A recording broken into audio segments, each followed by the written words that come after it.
मिलकर करना होगा। अब ये जो काम है, ये काम करने के पहले जो गुजरात की स्थिति है उसके बारे में थोड़ी जानकारी हम लोगों को लेनी होगी, गुजरात और देश की। तो गुजरात में 7% शेड्यूल कास्ट की संख्या है। सारे देश भर में 15% से लेकर 18% तक शेड्यूल कास्ट की संख्या है और 7.5% 7.5-8% के दरमियान आदिवासियों की संख्या है। तो यदि आप गुजरात को बदलना चाहते हो तो सबसे पहले तो गुजरात को बदलने के लिए बदलने की रणनीति होनी चाहिए। अगर बदलने की रणनीति आपके पास है तो आप ये काम कर सकते हो। एक्शन करने का काम दूसरे नंबर पर है, पहले रणनीति होनी चाहिए, बदलने की रणनीति होनी चाहिए। वो रणनीति बनाकर अगर काम किया जाए तो आप इस बदलाव को करने का काम कर सकते हैं। तो पहली बात तो ये है कि हम लोग गुजरात को, देश को बदल सकते हैं, ऐसा SC ST OBC माइनॉरिटी के लोगों की ख्याल नहीं है, ऐसा सोच नहीं है। हम देश को बदल सकते हैं, ऐसा SC ST OBC माइनॉरिटी के लोगों का सोच है, उनके सोचने का तरीका है। आप जानते हो या नहीं जानते हो ये एक अलग बात है, मगर SC ST OBC माइनॉरिटी के लोगों का इस बात पर यकीन ही नहीं है कि हम बदलाव कर सकते हैं।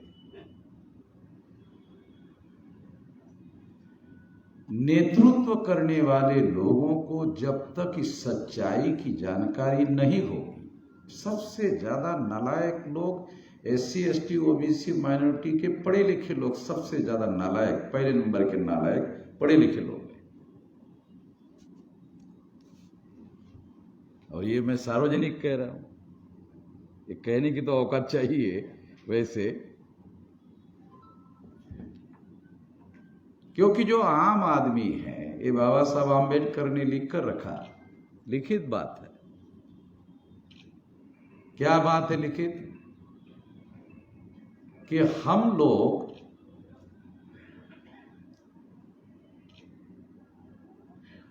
लोगों का काम, ये लिखित है, उनका भाषण है जब वो मंत्री बने 1942 को, तो रिकॉर्डेड भाषण है बाबा साहब का। मैं अपनी कोई बात नहीं कह रहा, बाबा साहब ने जो कहा वो क्या कहते हैं कि सरकार बनाना हमारा काम नहीं है, सरकार चलाना हमारा काम नहीं है, ये तो उन लोगों का काम। तो जो सरकार बना सकते हैं उसमें से हमको चुनना है। तो हमारे लोगों ने ये सोचा ये सरकार बनाना चलाना है तो हमारा काम नहीं है, तो हमारे लोगों ने कांग्रेस को चुना। कांग्रेस वालों ने हमारे लोगों के पिछवाड़े में लात मारी, बहुत समय तक लात मारी, 1 बार मारी, 2 बार मारी, 4 बार मारी, 10 बार मारी। हमारे लोगों को भी आदत पड़ी हुई है, खाने की, लात खाने की आदत पड़ी हुई है।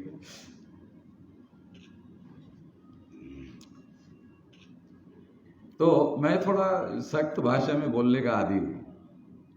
उसका कारण ये है कि हमारे दिमाग की जो सुस्ती है वो बहुत ज्यादा गहरी है, उसको झिंझोड़ना होगा।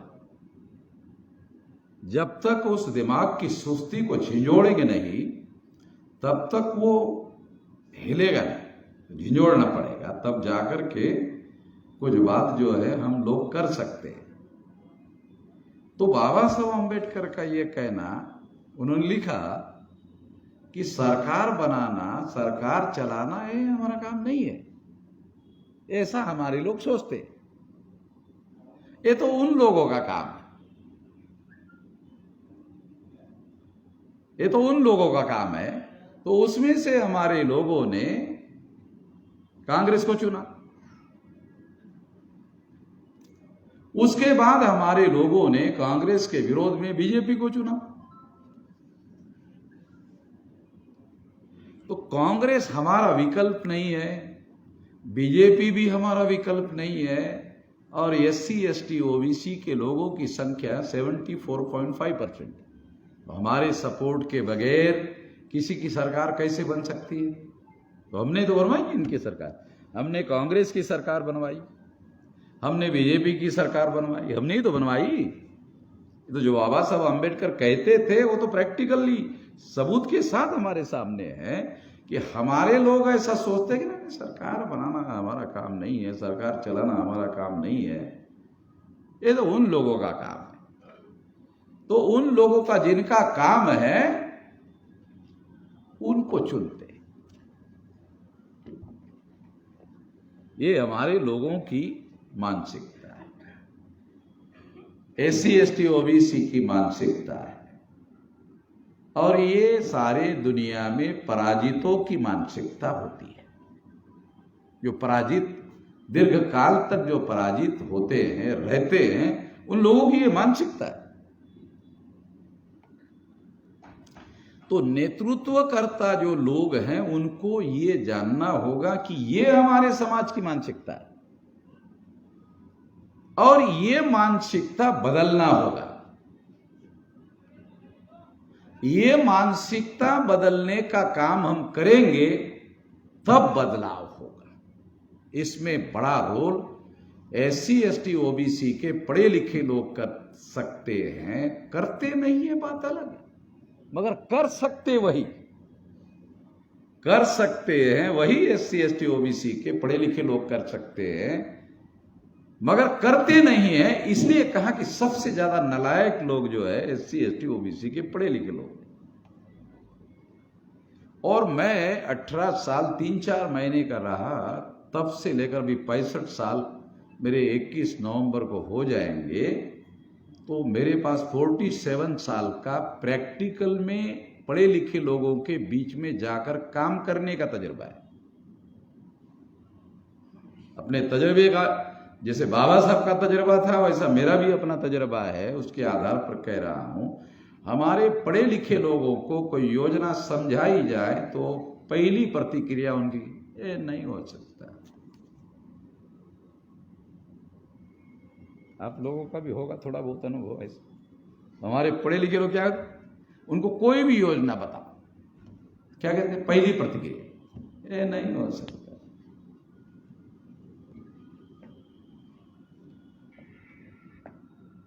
एक आदमी शेड्यूल कास्ट का KR नारायणन देश का राष्ट्रपति हो गया, उसके सामने हो गया, फिर भी नालायक पढ़ा लिखा आदमी कहता है नहीं हो सकता।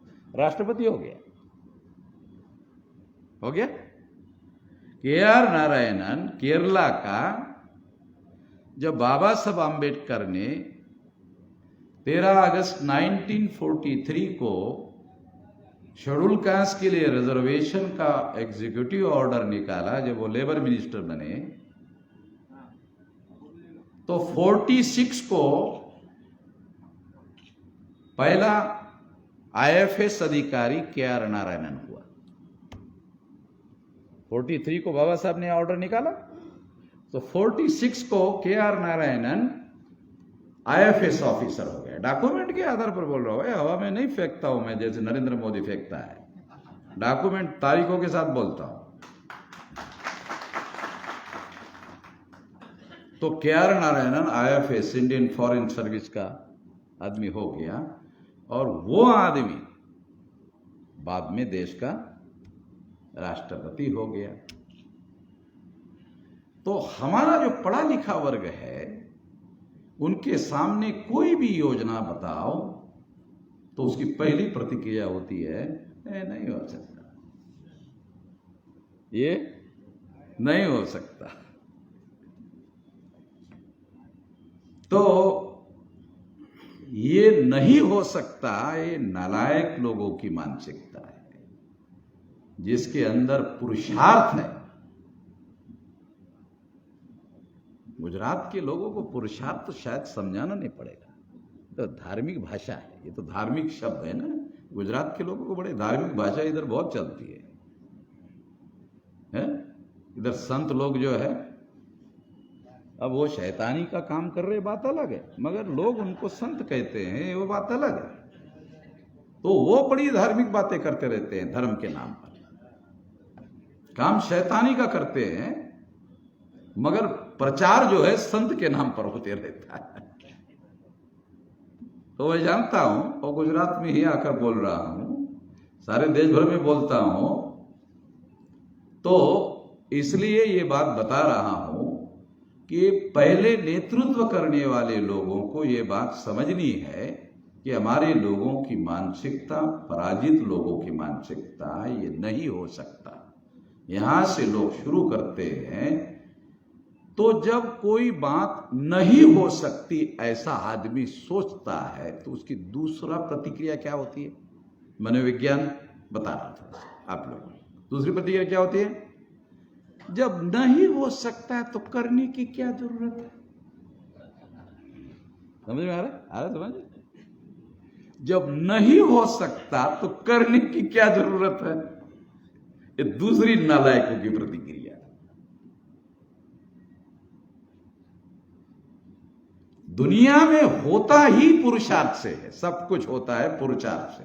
सारी दुनिया में जो बदलाव होता है वो पुरुषार्थ से होता है, करने से होता है, कर्म से होता है, लक्ष्य निर्धारण से होता है, लक्ष्य पूर्ति का योजना होती है, उस पर अमल करना पड़ता है, रात दिन मेहनत करनी पड़ती है, तब जाकर के परिवर्तन होता है। परिवर्तन अपने आप नहीं होता है दुनिया में। एक कोई हर दिन निकलने वाले सूरज का मामला नहीं है कि अरे तो हर दिन सूरज निकल रहा है, तो हर दिन बदल रहा है। ये सूरज निकलने वाला जो बदलाव है ये नेचुरल है। मैं समाज में बदलाव की बात कह रहा हूं, तो समाज में बदलाव जो है वो पुरुषार्थ से लाया जा सकता है। उसके लिए कोशिश करने की जरूरत होती है, प्रयास करने की जरूरत होती है। तो ये बात समझाने के लिए आपको बता रहा हूं, उदाहरण के साथ बता रहा हूं कि मैं 18 साल 3-4 महीने का रहा, तब से अब तक 47 साल हो रहा है। तो अभी 31 राज्यों में 567 जिलों में 4000 से ज्यादा तहसीलों में 22,000 से ज्यादा ब्लॉक में 1.5 लाख से ज्यादा गांवों में संगठन का जाल हमने बनाया। हुआ, किया, हमने करके दिखाया। आज के तारीख में कोई ऐसा व्यक्ति मेरे मुकाबले में जिंदा नहीं होगा जो 500 जिलों में फिजिकल जाके मीटिंग किया। 714 जिले, 714 जिले हैं देश में, उसमें 500 जिलों से ज्यादा जिलों में फिजिकल जाके मीटिंग किया। क्यों? क्योंकि मैं इस सिद्धांत पर यकीन करता हूं कि संगठित शक्ति के बगैर कोई बड़ा बदलाव संभव नहीं है। संगठित शक्ति होगी तो हम बड़ा बदलाव ला सकते। ये हमारा यकीन था, इसके लिए हमने काम किया रात दिन,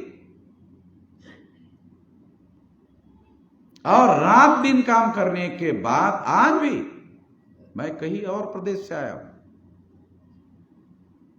और फिर यहां से ये होते ही अहमदाबाद, अहमदाबाद से दिल्ली, दिल्ली से सहारनपुर, सहारनपुर से रात में वापस, वापसी से बॉम्बे, रात में ही बॉम्बे में कार्यक्रम, कार्यक्रम के बाद नागपुर, नागपुर में जो 6 अक्टूबर को आरएसएस के हेडक्वार्टर पर हम लोग जो मोर्चा लेके जा रहे हैं ना, किसी की साली की औकात है कि भारत में आरएसएस के हेडक्वार्टर पर मोर्चा लेके जाने की?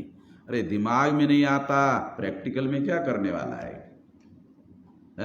आरएसएस के हेडक्वार्टर पर लाखों लोगों का मोर्चा लेकर जाने का काम करना, ये तो दूर की बात है, दिमाग में सोच भी नहीं आता ऐसा करना चाहिए। तो ये सोच अगर हमारे दिमाग में आया है तो ये उस संगठित शक्ति के बल पर आया। संगठित शक्ति हमने निर्माण की, जिंदगी का समय लगाया अभी 65 साल। 58 साल में गुजरात सरकार का कर्मचारी रिटायर्ड होता है भाई, है बराबर है? 58 साल में 65 साल चल रहा है, न हम रिटायर्ड हुए न टायर्ड हुए, अभी जंग मैदान में है, लड़ रहे और लड़ते लड़ते मरेंगे, लड़ते लड़ते मरेंगे। ऐसे हार कर नहीं होएंगे, लड़ते लड़ते मरेंगे। हार जीत तो लड़ाई में होनी चाहिए, है? हार जीत जो है वो लड़ाई में होनी चाहिए। घर में बैठे बैठे साले मरने का कोई मतलब है?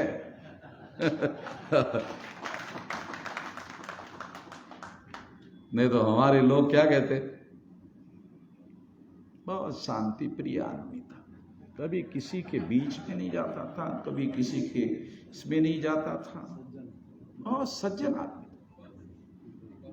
बहुत ज्यादा सज्जन आदमी। बड़ा दुख होता है ऐसा आदमी के मरने की।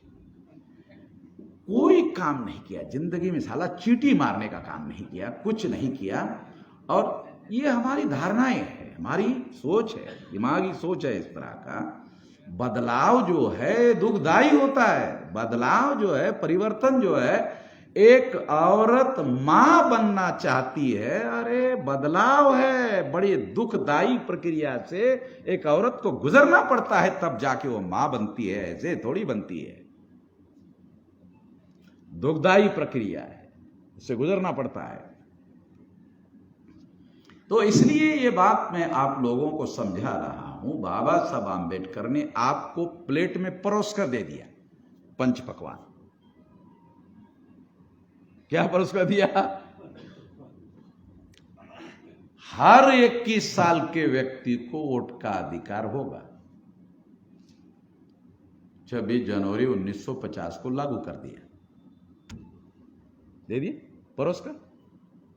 फिर कहा इसका उपयोग करके एमएलए चुनवा सकते हो, एमपी चुनवा सकते हो, अपनी सरकार बना सकते हो, अपनी सरकार चला सकते हो, सब कुछ संविधान में लिख दिया आप लोगों के लिए, ये सब कर दिया, आपको परोस कर दे दिया। आपको अमल करना है, रेडी करके ये एक प्लेट में परोस दिया, हाँ खाओ खाओ। तो हमारा आदमी का जाओ पेट में, अपने से जाओ। तो अपने से पेट में कैसे जाएगा? अपने से पेट में तो नहीं जाएगा ना। ये जो परोस कर रखा हुआ है, इसके लिए हम लोगों को कोशिश करनी होगी। रेडी कर दिया सारा का सारा। तो हमारे लोगों ने क्या सोचा, बाबा साहब ने वोट देने का अधिकार दिया तो हम दे न रहे भाई, दे रहे ना। किसको? ये पंडित जी को दे रहे, कांग्रेस वाले पंडित को दे रहे, ये बीजेपी के पंडित को दे रहे।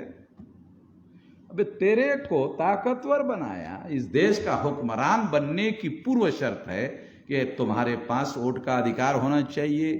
कोई ऐसा व्यक्ति है जिसको वोट का अधिकार ना हो, वो चुनाव लड़ सकता है? दुनिया में ऐसी कोई डेमोक्रेसी है? ऐसा कोई देश है जिसको वोट का अधिकार नहीं हो और वो चुनाव लड़ सकता है?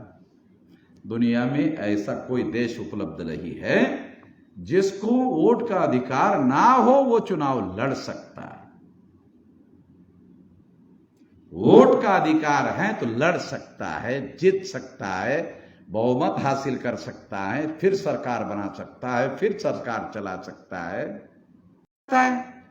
कि बाबा साहब आम्बेडकर ने वोट का अधिकार दिया तो वोट देने का अधिकार दिया तो हम दे रहे, वोट दे रहे हैं। अरे उसको ये पता ही नहीं कि जब तू दूसरे को दे सकता है तो खुद अपने लोगों को भी तो दे सकता है।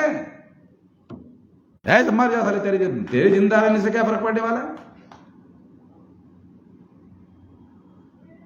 बाबा साहब आंबेडकर ने अंग्रेजों से लड़ झगड़ कर हम लोगों के लिए सेपरेट इलेक्टोरेट का अधिकार लाया। तूने तो दिया नहीं, गांधी तो दिया नहीं। बाबा साहब आंबेडकर ने अंग्रेजों से लड़ झगड़ कर अधिकार लाया, तो इनको अधिकार क्यों दिया जा रहा है अंग्रेजों के द्वारा? अरे गांधी ने इसके विरोध में आमरण अनशन किया, आमरण अनशन किया और हमारे हक और अधिकार को 24 सितंबर 1932 को छीन लिया। और अगर ऐसा नहीं होता तो भारत में संविधान लागू होने के बाद जो 1952 को पहला लोकसभा का चुनाव हुआ, केंद्र में हमारे सपोर्ट के बगैर आज तक किसी की भी सरकार नहीं बनी। हमारे लोगों को पता ही नहीं है जवाहरलाल नेहरू कितने लोकप्रिय थे। लोग बहुत लोकप्रिय थे। इंदिरा गांधी कितनी लोकप्रिय थी? बहुत लोकप्रिय थी। न जवाहरलाल नेहरू न इंदिरा गांधी हमारे सपोर्ट के बगैर देश की प्रधानमंत्री बन सकी। डॉक्यूमेंट्री बोल रहा हूं। 22.5% शेड्यूल कास्ट और शेड्यूल ट्राइब के एमएलए एमपी के समर्थन के बगैर आज तक कोई सेंट्रल में गवर्नमेंट नहीं बनी। ये जो नरेंद्र मोदी है 2019 में चुनाव लड़कर आया, जीत कर आया, 76 member parliament schedule caste schedule tribe के है। 303 में से 76 माइनस कर लो, इस सरकार दूसरे दिन भरभरा के गिर जाएगी। इस सबूत के आधार पर बोल रहा हूं कि आजाद भारत में 26 जनवरी 1950 के बाद कोई भी सरकार सेंटर में शेड्यूल कास्ट शेड्यूल ट्राइब के सपोर्ट के बगैर नहीं बनी। जवाहरलाल नेहरू की सरकार भी हमारे सपोर्ट के बगैर नहीं बनी। इंदिरा गांधी की भी सरकार हमारे सपोर्ट के बगैर नहीं बनी। राजीव गांधी की सरकार भी नहीं बनी। नरेंद्र मोदी की भी सरकार नहीं बनी। अटल बिहारी वाजपेयी की सरकार नहीं बनी। तो ये कांग्रेस की सरकार गांधी ने बनाई, मोहनदास गांधी ने। बीजेपी की सरकार भी गांधी ने बनाई। आप लोगों को बड़ा आश्चर्य लग रहा है, अरे गांधी तो कांग्रेस ही था, बीजेपी की सरकार कैसे बनाई? तो 303 लोकसभा की सीटें बीजेपी की आई, उसमें 76 SC ST की पॉलिटिकल रिजर्व सीटें हैं जो पूना पैक्ट के द्वारा चुनकर आती है। अगर माइनस करो 303 में से 76 बहुमत मिलता नहीं है।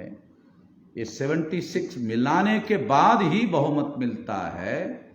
तो कांग्रेस की सरकार भी गांधी ने बनाई, बीजेपी की सरकार भी गांधी ने ही बनाई। आंकड़ों के साथ बोल रहा हूं।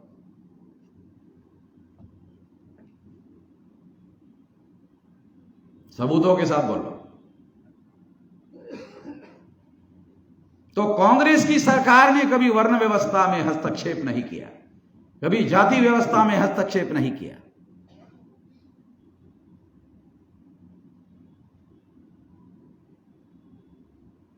पचहत्तर साल हो गए आजादी को हासिल करने के बाद भी एक अछूत लड़के को एक टीचर ने मार मार के मार दिया राजस्थान में, अस्पृश्यता की वजह से। अस्पृश्यता का सिंपली कानून बना दिया और कोई हस्तक्षेप नहीं किया इसको खत्म करने का। ये दोनों के दोनों वर्ण व्यवस्था, जाति व्यवस्था, ये जो ब्राह्मणवादी व्यवस्था है, इसको बरकरार रखने वाले लोग हैं, बरकरार रखने वाली पार्टी है। ये बदलाव करने वाली पार्टियां नहीं है, ये परिवर्तन करने वाली पार्टियां नहीं है। गुजरात परिवर्तन यात्रा बहुजन मुक्ति पार्टी के लोगों ने परिवर्तन करने के लिए निकाली है। ये सुनकर मैं यहां आया हूं। परिवर्तन में मेरा इंटरेस्ट है, बाकी किसी में इंटरेस्ट नहीं है, कौन एमएलए बनता है कौन एमएलए नहीं बनता है। अगर वो परिवर्तन करने के लिए तैयार है तो हमारा इंटरेस्ट है। किसी को एमएलए एमपी बनाने में हमारा कोई इंटरेस्ट नहीं है। हमारा इंटरेस्ट परिवर्तन में है। जब परिवर्तन होगा तो साधारण से साधारण एससी एसटी ओबीसी माइनॉरिटी के आदमी को भारत में फायदा होगा। पूना पैक्ट ने शेड्यूल कास्ट और शेड्यूल ट्राइब के दलाल और भड़वे पैदा किए, ऐसा बाबा साहब आम्बेडकर ने what Gandhi and Congress out to untouchable नाम की किताब में लिखा। Gandhi and emancipation of untouchable में लिखा, लिखित है। स्टेट्स एंड माइनॉरिटी में लिखा। ये 3 किताबें हैं, लिखित है। रिजर्व सीट पर चुनकर आने वाले एमएलए और एमपी को बाबा साहब आम्बेडकर ने कहा ये दलाल है, ये भड़ुए। आप लोग क्या कहते हो एमएलए एमपी को? विधायक जी, सांसद जी, ये नहीं कहते हो आप लोग? विधायक जी, सांसद जी।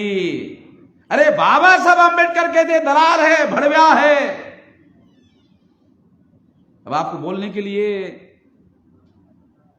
किस बात का डर है भाई? बाबा साहब आम्बेडकर ही कह रहे हैं। आपको दलाल भड़वा कहने के लिए क्या दिक्कत है? बाबा साहब ने लिख के रखा, किताबों के नाम भी दिया। उसको आप सांसद कहते हो, उसको आप विधायक कहते हो। जो हमारे ऊपर थोपी गई व्यवस्था है, पूना पैक्ट 24 सितंबर 1932 को, 2 तारीखें याद कर लो। बहुत खास बात बता रहा हूं आप लोगों को, गुजरात के लोगों को खास बात, खास तौर पर 17 अगस्त 1932 को बाबा साहब आम्बेडकर ने हम लोगों को ब्राह्मणों के गुलामी से आजादी दिलाई। तारीख जान रखो, ये तारीखों को अपनी आजादी का दिन मनाओ। 17 अगस्त 1932 सेपरेट डेमोक्रेट का दिन हासिल, जिस दिन बाबा साहब आम्बेडकर ने हासिल किया, वो आपकी आजादी का दिन है। गांधी ने तो 15 अगस्त 47 को आजादी दिलाई। अरे आप लोगों को बाबा साहब आम्बेडकर ने 17 अगस्त 1932 को आजादी दिलाई। ब्राह्मणों के गुलामी से। ब्राह्मण लोग कहते थे ज्योतिराव फुले को, शाहू महाराज को, बाबा साहब को, कांग्रेस को शामिल होकर अंग्रेजों को भगाते हैं। बाबा साहब ने कहा चलो ठीक है, अंग्रेज को भगाते हैं, आने वाली सत्ता में हमारा क्या होगा? गांधी जी को बाबा साहब ने वर्धा में कहा, गांधी जी ठीक है अंग्रेज को भगा देते, आने वाले आजादी में हमारा कुछ होगा क्या? है कुछ होगा? थोड़ा थोड़ा बहुत अधिकार होगा हमारा? बाबा साहब ने गांधी जी को वर्धा में कहा थोड़ा होगा क्या हमारा? चलो ठीक है अंग्रेज भगा देते हैं, वो जो आजादी आई उसमें कुछ होगा क्या हमारा? तो गांधी ने कहा कि वो आजादी मिलने के बाद देखेंगे, ये मामला अभी नहीं है, अभी पहले इनको भगाने का है। तो बाबा साहब आम्बेडकर इस पर यकीन नहीं करते थे। वो ये जानते थे कि ये अंग्रेजों को भगाने का आंदोलन है, कोई परिवर्तन करने का आंदोलन नहीं है। अंग्रेज नाम का विदेशी चला जाएगा, ब्राह्मण नाम का विदेशी भारत का हुक्मरान हो जाएगा, साला बदलाव क्या होगा? परिवर्तन क्या होगा? नहीं होगा। ये पहले से जानते थे। और इसीलिए 26 जनवरी 1950 को जब संविधान लागू हुआ, तो संविधान लागू होने के बाद पहला चुनाव हुआ तो पंडित जवाहरलाल नेहरू ने 3.5% ब्राह्मणों को 60% टिकटें दी, 47% ब्राह्मण चुनवा कर लाए। लोकसभा सेक्रेटेरिएट का आंकड़ा बता रहा हूं, इलेक्शन कमीशन का आंकड़ा बता रहा हूं, वेरीफाई कर लेना, उसके बाद मान लेना। कह रहा हूं सुन लो, और इलेक्शन कमीशन के रिकॉर्ड में जाके वेरीफाई कर लो, जो वामन मेचनाम जो बोल रहा है डाटा बराबर है। और इस तरह से अंग्रेज जाने के बाद अंग्रेजों की जगह ब्राह्मणों ने ले ली। तो अंग्रेज नाम का विदेशी चला गया और ब्राह्मण नाम का विदेशी हुक्मरान हो गया। क्या बदलाव? एक विदेशी चला गया, दूसरा विदेशी आ गया। लिखित संविधान है, अमल नहीं होने दिया अभी तक। कांग्रेस के ब्राह्मणों ने लिखित संविधान है, अभी तक होने नहीं दिया, अमल नहीं होने दिया। तो ये जो 17 अगस्त 1932 है, ये हमारे आजादी का दिन है, हमारे आजादी का दिन। गांधी की आजादी का दिन, उनके चेलों के आजादी का दिन 15 अगस्त 47। ध्यान रखो, आजादी का दिन अगर मनाना है तो 17 अगस्त 1932 को मनाओ। दूसरा, 24 सितंबर 1932 दोबारा गुलामी का दिन, जो गांधी ने हमारे ऊपर थोपा। 24 सितंबर 1932 को शेड्यूल कास्ट और शेड्यूल ट्राइब पर गांधी ने जबरदस्ती पूना पैक्ट थोपा और बाबा साहब अंबेडकर को धमकी दी कि अगर तुम मेरी बात नहीं मानते हो तो मैं जान दे दूंगा। गांधी जी की अहिंसा साली बड़ी अजीब थी।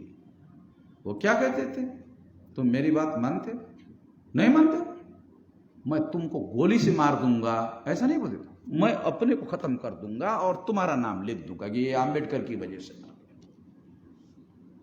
अजीब किस्म की साली गांधी की अहिंसा। ऐसी अहिंसा, साला पाखंड की भी सारी मर्यादा होनी चाहिए। गांधी के जैसा पाखंडी आदमी तो मैंने अभी शब्दकोश से, डिक्शनरी से पाखंड शब्द हटा दिया, उसके जगह गांधी डाल दिया। गांधी मीन्स पाखंड, पाखंड मीन्स गांधी। गांधी शब्द का अर्थ ही पाखंड है। पाखंड समझते हैं गुजराती में? है? है? चलो ठीक ठीक।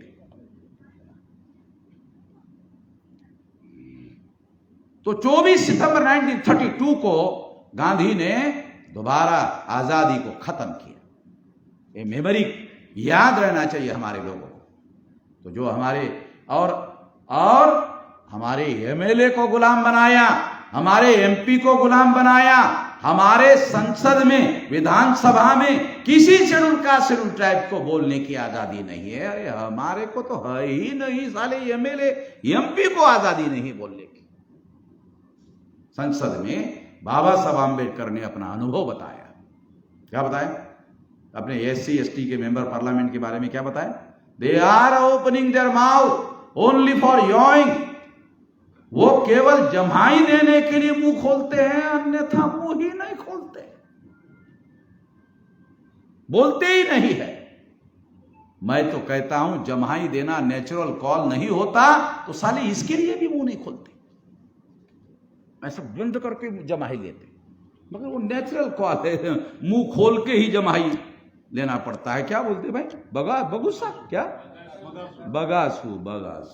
थोड़ा बहुत गुजरात में आते आते मुझे थोड़ा गुजराती का शब्द याद रहता है।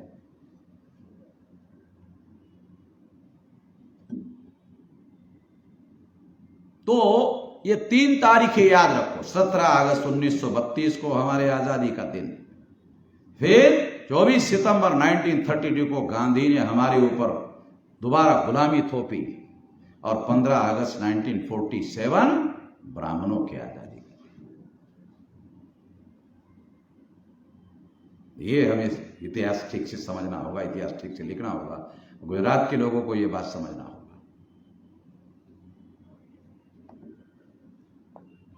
आज ओबीसी की जातीय आधारित गिनती नहीं हो रही है। अगर किसी ने मुझे पूछा, मेश्राम जी एक आदमी का नाम बताओ जिसकी वजह से ओबीसी की जातीय आधारित गिनती नहीं हो रही है, तो उस व्यक्ति का नाम है मोहनदास करमचंद गांधी। ओबीसी के लोग अभी भी गांधी के मोह माया में फंसे हुए हैं। ओबीसी के लोग गांधी के मोह माया में फंसे हुए हैं। यदि शेड्यूल कास्ट और शेड्यूल ट्राइब के 131 मेंबर पार्लियामेंट का समर्थन ब्राह्मणों के पार्टी को नहीं मिला होता तो ओबीसी की जातीय आधारित गिनती हो गई होती। तो ये शैतानी तो गांधी ने की है। ये शैतानी का काम तो गांधी की वजह से हुआ। इसका मतलब है गांधी की वजह से ओबीसी की जाति आधारित गिनती नहीं हो रही है। कितने ओबीसी के लोगों को ये ऐतिहासिक विश्लेषण, हिस्टोरिकल विश्लेषण, डॉक्यूमेंट्री एविडेंस के आधार पर बता रहा हूं। कोई है माइकल लाल भारत में जो मेरे से बहस कर सकता है?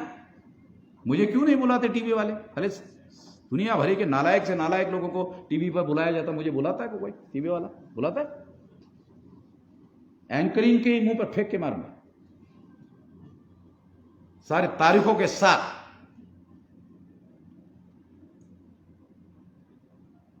क्योंकि जो मीडिया है वो झूठ फैला रहा है। मीडिया जो है झूठ फैला रहा है, दुनिया भर का झूठ फैला रहा है। तो इस वजह से हम लोगों को ये इतिहास समझेंगे। जो इतिहास नहीं समझेगा वो इतिहास बदलेगा कैसे? बदलेगा? उसको पता ही कुछ नहीं है, कख। जब उसको पता नहीं कुछ, बहुत पुराना 2000 साल पहले का नहीं बोल रहा, अरे 24 सितंबर 1932, 1000 साल हो गया है? कितना साल हो गया? 24 सितंबर 1932 पता नहीं चल, 2000 साल, अरे इधर का पता नहीं, अभी 100 साल पूरा नहीं हुआ, ये पता नहीं हम लोगों को। हमारे साथ जो धोखा हुआ, गवर्नेंस ऑफ द कंट्री में हमारा से क्या है? कहां है से? कौन हमारी सुनवाई कर रहा है संसद में? संसद है बोलने के लिए, बोल रहा है, बोलने की कोई आजादी है हमारे लोगों को? नरेंद्र मोदी ओबीसी का प्रधानमंत्री है, बोलता है सुप्रीम कोर्ट में लिख कर दिया कि ओबीसी की जाति आधारित गिनती नहीं होगी, ओबीसी का प्रतिनिधि है।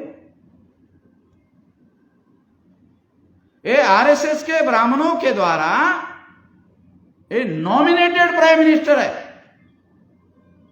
ये अंग्रेजी का शब्द बाबा साहब आंबेडकर ने 32 के में राउंड टेबल कॉन्फ्रेंस में यूज किया था रिप्रेजेंटेशन के लिए। नॉमिनेटेड रिप्रेजेंटेटिव है, तो नॉमिनेटेड पीएम है, नॉमिनेटेड बाय आरएसएस ब्राह्मण, आरएसएस के ब्राह्मणों के द्वारा Narendra Modi nominated prime minister है। नॉमिनेटेड अंग्रेजी शब्द है बाबा साहब आंबेडकर का। ये अंग्रेजी शब्द है, हमारे लोगों को हिंदी ठीक से समझ में नहीं आती, संवैधानिक भाषा। तो नॉमिनेटेड कहां से समझ में आएगी? तो आपको देसी भाषा में बताता हूं तो आपको समझ में आ जाएगा। नॉमिनेटेड का क्या मतलब है? नॉमिनेटेड का मतलब है ब्राह्मणों का रखा हुआ प्रधानमंत्री। रखा हुआ समझते हो? नहीं, बुरा है, थोड़ा सा शब्द बुरा है, सुनते वक्त भी बुरा लगता है। जब सारा करने को उनको लगता बुरा नहीं है, तो सुनने को क्यों बुरा लग रहा तुम लोगों? उनको रखे जाने में दुख नहीं है, तो तुम्हें सुनने में क्या दुख है?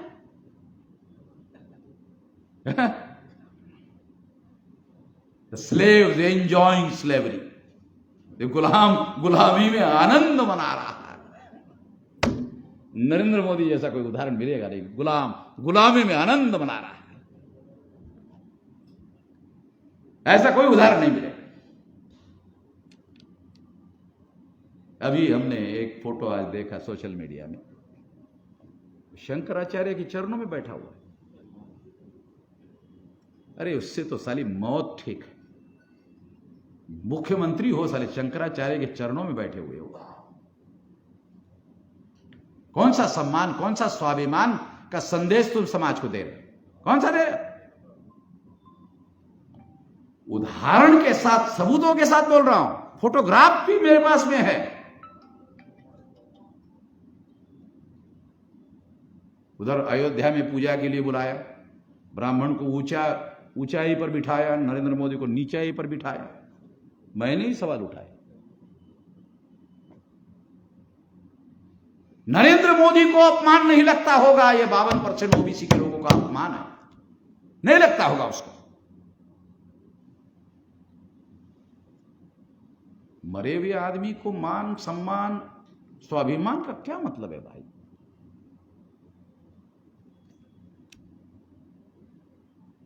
कोई मतलब तो है नहीं ना मरे हुए आदमी को, जिसका सम्मान स्वाभिमान मर गया है। क्या मतलब है इसका?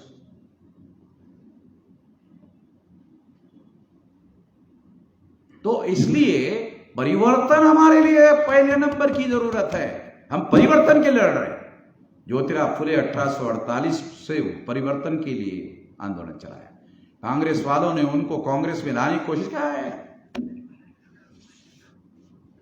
कांग्रेस में जाने से मना किया।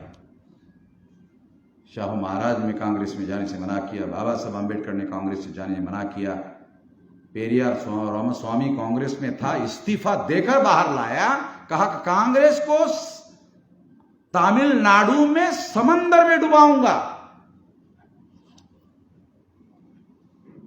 है पता, ये बयान था पेरियार, कांग्रेस को समंदर में डुबाऊंगा।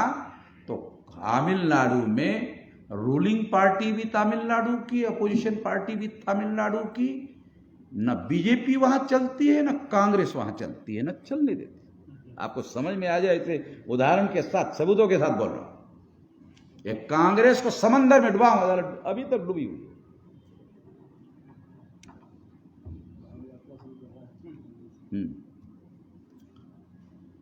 तो हमारे लोगों में नेतृत्व करने वाले जो लोग हैं उनको ये ध्यान रखना होगा, ये इतिहास का ध्यान रखना होगा कि हमारे लोगों में आप परिवर्तन करने के लिए अच्छी शुरुआत कर रहे हो, मगर हमारे लोगों का यकीन नहीं है। मैं केवल यहां बैठे हुए लोगों के लिए नहीं बोल रहा हूं, ये देख रहे हो ना, अब कितने देश दुनिया में जा रहा है, ये अमेरिका में भी सुन रहा है, ये लंदन में भी सुन रहा है। आप लोगों को पता नहीं, हमारा आप जाम जो है न्यूयॉर्क में भी सुन रहा है। हा?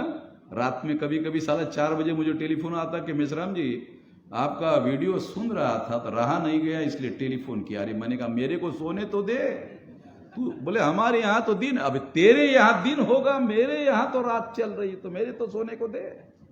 कि नहीं नहीं रहा नहीं गया, आपका वीडियो सुन रहा था।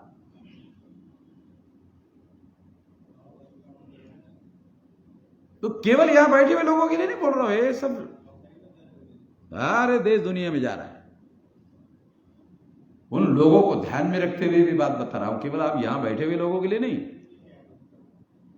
मैं आप लोगों को ये बात समझाने का प्रयास कर रहा हूं कि हमारे लोगों को, अगर हम लोग बदलाव की प्रक्रिया शुरू कर रहे हैं, इस पर हमारे लोगों का यकीन नहीं है कि हम कर सकते हैं, यकीन नहीं है। आप पहले इस बात को गाढ़ बांध लो, देखो वो कौन सा काम आप अपने हाथ पे लिया है। हमारे लोगों का यकीन नहीं है कि हम बदलाव कर सकते। मैं माइक पर जो बोल रहा हूं वो बोलना भी एक बदलाव है, परिवर्तन है।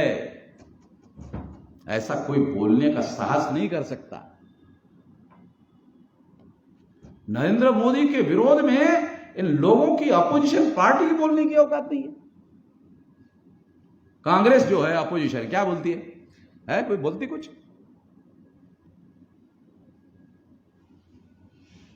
वो संसद में जाकर राहुल गांधी नरेंद्र मोदी को लिपटता है। अरे क्या नालायकी की साली हद हो गई भाई। अपोजिशन है तो अपोजिशन का काम करो, दिखाई देना चाहिए। ऐसा नहीं दिखाई देना चाहिए कि तुम बीजेपी और तुम लोग मिली भगत करके काम कर रहे हो। क्या फर्क है बीजेपी कांग्रेस, कांग्रेस बीजेपी में क्या फर्क है? कोई नीतिगत फर्क है? कुछ है फर्क? मगर हमारे पढ़े लिखे लोगों को ये बातें समझ में आती नहीं है। वो जो देश का मीडिया लिख रहा है, जो इलेक्ट्रॉनिक मीडिया बता रहा है, उतनी ही बातें हम देख रहे हैं। हमारे साथ क्या हो रहा है, शेड्यूल कास्ट के साथ क्या हो रहा है, शेड्यूल ट्राइब के साथ क्या हो रहा है, ओबीसी के साथ क्या हो रहा है। एक दिन मैं खबर देख रहा था, नरेंद्र मोदी ने कहा शेरों की संख्या बढ़ गई है। नरेंद्र मोदी टीवी बोल रहा है कि शेरों की संख्या बढ़ गई है, तो मुझे बड़ी हंसी आई। साले शेरों की गिनती कर रहा है, ओबीसी की गिनती नहीं कर रहा है, हैं?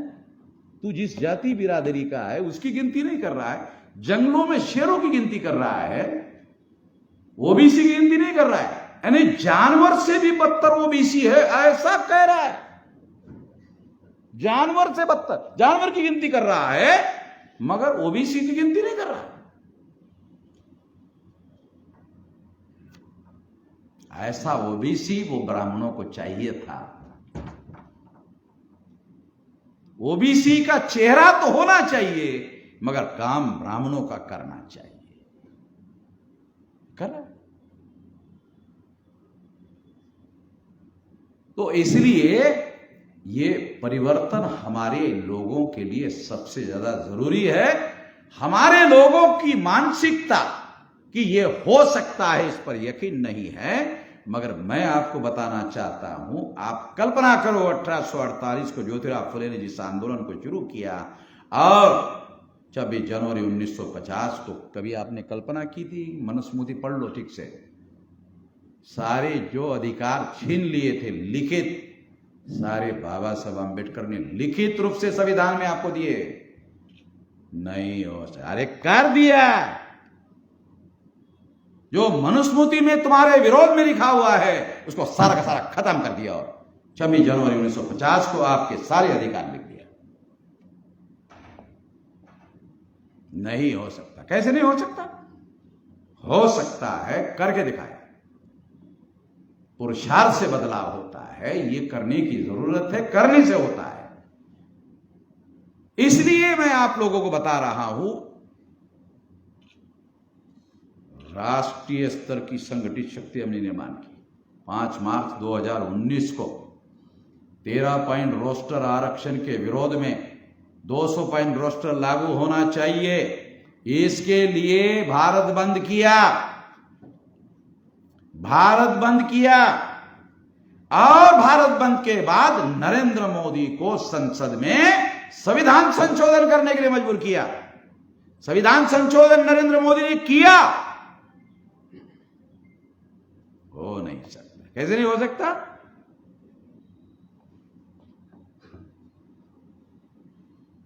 किया। हमने करवाया नरेंद्र मोदी से, जो बहुत ज्यादा आकड़ू है, बहुत अकड़ता है। नरेंद्र मोदी बहुत अकड़ता है। हमारे देहात में, महाराष्ट्र में कहावत है, मरा हुआ आदमी बहुत अकड़ता है क्या? गुजरात में है ऐसा? देहात में ऐसा कहते हैं, मरा हुआ आदमी बहुत अकड़ता है।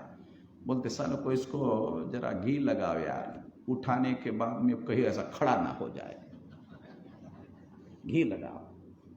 जिसको घी लगाया जाता है उसको जिंदगी में साले को घी खाने को मिला कि नहीं मिला इसका कोई रिकॉर्ड अवेलेबल नहीं है, मगर मरने के बाद उसको घी लगा बोलते।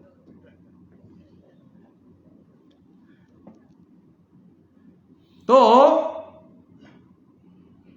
ये जो अकड़ने वाला आदमी है उसको सीधा किया और संसद में संविधान संशोधन करवाया। ऑन रिकॉर्ड बोल रहा हूं, रिकॉर्ड पर बोल रहा हूं।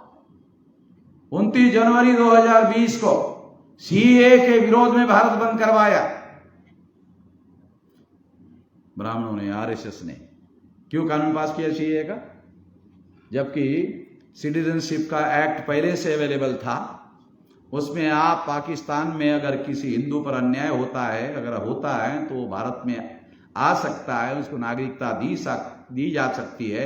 ऐसा सारा कानून अवेलेबल होने के बावजूद भी क्यों अमेंडमेंट पास किया नरेंद्र मोदी ने? क्योंकि आरएसएस के लोगों ने देखा कि ये वामसेफ के लोग, भारत मुक्ति मोर्चा के लोग, बहुजन क्रांति मोर्चा के लोग, राष्ट्रीय परिवर्तन मोर्चा के लोग ब्राह्मणों को डीएनए के आधार पर विदेशी कहते हैं। तो उन्होंने कानून बनाया। कानून बनाकर कहा ये विदेशी कौन होगा भारत में वो डिसाइड करेंगे। कानून बनाया सीए। उसमें गांव में जाकर पूछेंगे, क्या पूछेंगे? तुम्हारा बाप कब और कहां पैदा हुआ?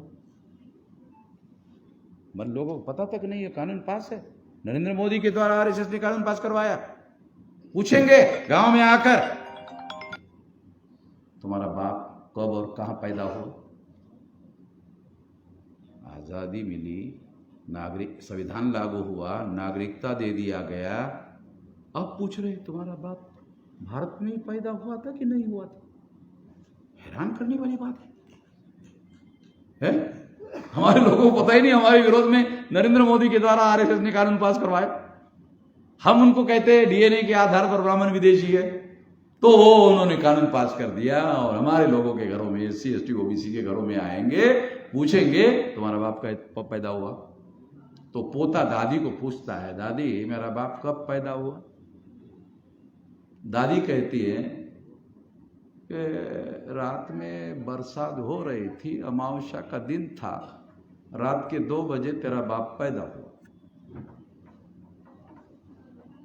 तो पोता दादी को पूछता है, दादी ये कौन से साल का रात है, कौन से साल की बरसात है? ये तो पता नहीं बेटा, ये तू देख ले, कौन से साल का बरसात और कौन से साल की रात और कौन से साल में पैदा हुआ, कौन से गांव में पैदा हो। साले बाप दादा की कोई प्रॉपर्टी थी हमारी जो एक गांव में रहती, जहां रोटी और रोजगार मिलता हो, वहां हमारे एक गांव से दूसरा गांव, दूसरे गांव से तीसरा गांव, तीसरे गांव से चौथा गांव। हमारे बाप दादा जहां पेट भर अन्न मिलेगा, वहां काम मिलेगा, वहां जाते थे, करते थे। और अगर हमारे किसी पोते ने अगर नहीं बताया विदेशी। अब भारत का आदमी पाकिस्तान जा नहीं सकता, बांग्लादेश जा नहीं सकता, क्योंकि मुसलमानों का देश है। अमेरिका में जाने का सवाल नहीं है, आने ही नहीं देंगे, साले बॉर्डर पर ही गोली मारेंगे। हमारे लोगों को पता नहीं सीए का कानून, सिटीजनशिप अमेंडमेंट एक्ट काय के लिए बनाया, जब कानून पहले से था, काय के लिए बनाया पता ही नहीं हमारे लोगों को। अरे ये जो लोग डीएनए के अनुसार विदेशी है, उनको विदेशी साबित करने के लिए सीए का कानून बनाया। 29 जनवरी 2020 को इसके विरोध में भारत बंद करवाया, पहले से बड़ा भारत बंद हो गया। और तब से आरएसएस के द्वारा, भाजपा के द्वारा पास किया हुआ कानून सीएए कचरे के डब्बे में पड़ा हुआ है। औकात नहीं है नरेंद्र मोदी की और आरएसएस की इसे लागू कर दे। जब तक मैं हूं, 29 जनवरी 2020 को भारत बंद करवाया, और तब से कचरे के डिब्बे में पड़ा हुआ है सिटीजनशिप अमेंडमेंट एक्ट, पार्लियामेंट का पास किया हुआ कानून। पार्लियामेंट इज ए सॉवरेन, संविधान में बाबा साहब ने लिखा, पार्लियामेंट इज ए सॉवरेन, सार्वभौम है, सारी सत्ता उसके निहित है। उसने पास किया कानून, अभी तक हमने लागू नहीं होने दिया। आरएसएस के लोग, बीजेपी के लोग प्रचार करते हैं नरेंद्र मोदी कितना ताकतवर है, शक्तिशाली नेता है। बात तो सही है, नरेंद्र मोदी बहुत शक्तिशाली, बहुत ताकतवर नेता है, मगर नरेंद्र मोदी के द्वारा पास किया हुआ कानून वामन मेश्राम ने अभी तक लागू नहीं होने दिया। तो वामन मेश्राम भी ताकतवर है, ज्यादा नहीं तो 1 इंच है। रिकॉर्डेड बोल रहा हूं, रिकॉर्डेड, काल्पनिक नहीं बोल रहा हूं। तो इसलिए मैं आपको समझा रहा हूं कि जो लोग ऐसा सोचते हैं कि नहीं हो, अरे तुम्हारे सामने करके दिखाया। 2030 आने दो, 2030 आने दो, कोई सरकार दिल्ली में हमारे समर्थन के बगैर नहीं बनेगी, न बनने देंगे। 2030 लंबा नहीं है, यहां कोई मरने वाला आदमी मुझे दिख नहीं रहा कि 2030 तक मरेगा। मुझे नहीं लगता कोई मरेगा यहां जो है। और अगर कोई ऐसा है जो 30 तक मरने वाला है, उसने अगर ये खबर पढ़ी, सुनी, अरे तो 30 तक ही तो बोला वामन मेश्राम ने, 30 तक जीवित रहते हैं, वो भी रहेगा, वो मरेगा नहीं। जीने की उम्मीद बढ़ जाएगी। हाँ, जीने की उम्मीद बढ़ेगी ना। अरे यार, जीने का कोई आधार है, रहना चाहिए। काल्पनिक नहीं बोल रहा हूं। तो ये बातें, जबकि कोई मीडिया हमारी खबर नहीं छापता, कोई मीडिया हमारी खबर नहीं छापता। वामन मेश्राम नाम का कोई आदमी भारत में पैदा हुआ, साला बताते नहीं।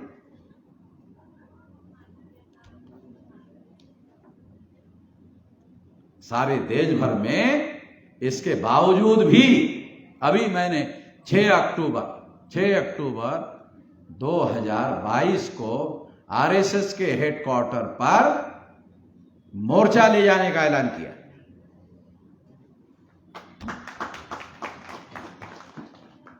इससे आप लोग खुश हो गए।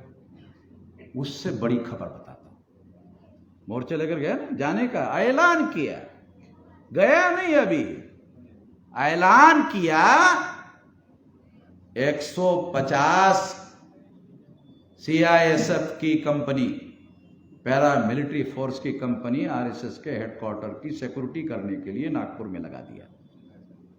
अब किया नहीं मैंने कुछ, केवल बोला। 150 कंपनी आरएसएस के हेडक्वार्टर पर सिक्योरिटी करने के लिए सरकार ने भेज दिया।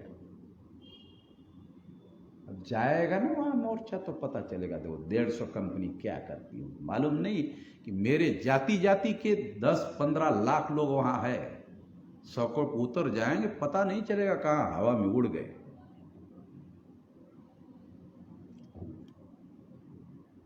देश भर के तो छोड़ो, केवल नागपुर के लोग जो है ना, नागपुर का हेडक्वार्टर आरएसएस का 10-15 लाख लोगों से, मेरे जाति के 10-15 लाख लोगों से घिरा हुआ है। केवल ऐसा कहने भर की देर है, 150 कंपनियां लगा दिया। अरे देश में आरएसएस से मुसलमान डरते हैं, माइनॉरिटी के लोग डरते हैं, तमाम किस्म के लोग आरएसएस से डरते हैं। आरएसएस मेरे से क्यों डर रहा है? अरे कुछ तो समझो ना, भेजे में डालो ना कुछ। आरएसएस से सारे देश के लोग डर रहे हैं, घबरा रहे हैं। वो आरएसएस का हेडक्वार्टर सिक्योरिटी करने के लिए 150 कंपनियां लगा दिया, पैरा सीआईएसएफ की, सेंट्रल इंडस्ट्रियल सिक्योरिटी फोर्स।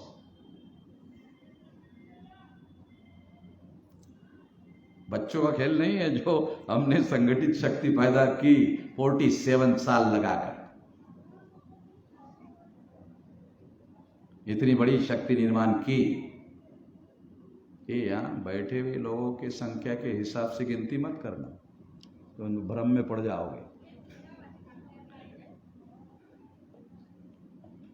इसलिए आप लोगों को बता रहा हूं कि ये शक्ति बदलाव करने के लिए हम उपयोग कर रहे हैं। हमारी कोई निजी दुश्मनी नहीं है किसी के साथ, किसी जाति विशेष के साथ भी निजी दुश्मनी नहीं है। जिन लोगों ने इस देश में बदलाव को रोक कर रखा है, जिस देश में जिन संगठनों ने रोक कर रखा है, उसमें आरएसएस प्रमुख संगठन है, जो देश के बदलाव को रोकने का काम कर रहा है।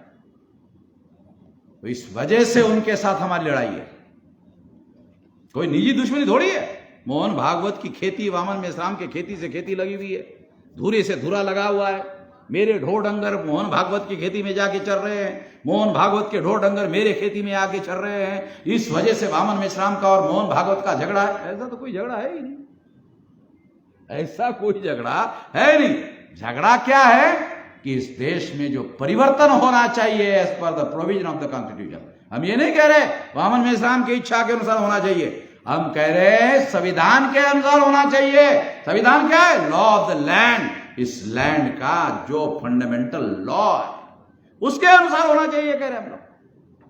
वामन मेश्राम के अनुसार होना चाहिए नहीं कह रहे हो। संविधान में प्रीएम्बल ऑफ द कॉन्स्टिट्यूशन और is the objective of the constitution में लिखा हुआ है कि हमने ये संविधान काहे के लिए बनाया? समता, स्वतंत्रता, बंधुता और न्याय पर आधारित समाज और राष्ट्र का निर्माण करना चाहते हैं। इसके लिए ये संविधान बनाया और ये बात हम लागू करना चाहते हैं। अब कोई निजी झगड़ा तो है नहीं किसी के साथ, सिद्धांत का झगड़ा है। सिद्धांत के लिए लड़ रहे हैं और इस तरह से ये लड़ाई जो है ये हमारी जारी है। ये लड़ाई हमारे पुरखों ने आधुनिक भारत में शुरू की, ये हम खत्म करेंगे, ये हम खत्म करेंगे। हमारे पुरखों ने 1848 से शुरू की ये लड़ाई। आने वाले 10 साल में, अब ये आखिरी दौर है, अब ये आखिरी दौर है। 10 साल में इसको खत्म करने की दिशा में हमारा समाज संगठित हो जाएगा, ताकतवर हो जाएगा। पढ़े लिखे लोगों को अभी तक किया, अभी करोड़ों साधारण गांव में रहने वाले लोगों को तैयार करेंगे और उन लोगों के साथ सहयोग और समर्थन से वो बदलाव लाया जाएगा जिसके तहत संविधान ने घोषित किया समता, स्वतंत्रता, बंधुता और न्याय पर आधारित समाज और राष्ट्र का निर्माण करेंगे। इसके लिए हम लोग काम कर रहे हैं। यदि बहुजन मुक्ति पार्टी गुजरात प्रदेश के लोग इस तरह का काम करना चाहते हैं तो हमारा खुल्लम खुल्ला समर्थन है। केनिया जी, खुल्लम खुल्ला, छुपा हुआ नहीं। आरएसएस की तरह भाजपा को समर्थन देते हैं, मतलब बोलते नहीं कि नहीं, हमने समर्थन नहीं दिया, बोलते नहीं, कोई बयान नहीं देते। मोहन भागवत कभी सुना? हम छुपा कर नहीं, खुल्लम खुल्ला कि यार आप संविधान के पहले पन्ने पर ऑब्जेक्टिव ऑफ द कॉन्स्टिट्यूशन समता, स्वतंत्रता, बंधुता और न्याय पर आधारित समाज और राष्ट्र का निर्माण करने के लिए अगर गुजरात परिवर्तन यात्रा निकल रही है बहुजन मुक्ति पार्टी की तो हम उसका समर्थन करेंगे। और हमारे तमाम लोगों को जो भी गुजरात के हर जिले में हैं उनको आदेश निर्देश दिया जाता है कि वो इस तरह के कार्य के लिए साथ सहयोग और समर्थन करें। केवल घर में बैठे रहने से परिवर्तन होने वाला नहीं है, कुछ करने से होगा, पुरुषार्थ करने से बदलाव होगा। जो चाहते हो वो केवल इच्छा मात्र से नहीं होगा, उसके लिए कुछ करना होगा, संगठित रूप से करना होगा। ये करने के लिए आप लोग निश्चित रूप से प्रयास करोगे। मैंने थोड़ा ज़्यादा समय आपका ले लिया, इसके लिए माफ़ी चाहता हूँ, मगर कुछ बातें बोलना ज़रूरी था, इसके लिए मैंने आपका ज़्यादा समय लिया। आपने ध्यान से सुना, इसके लिए आभार, धन्यवाद।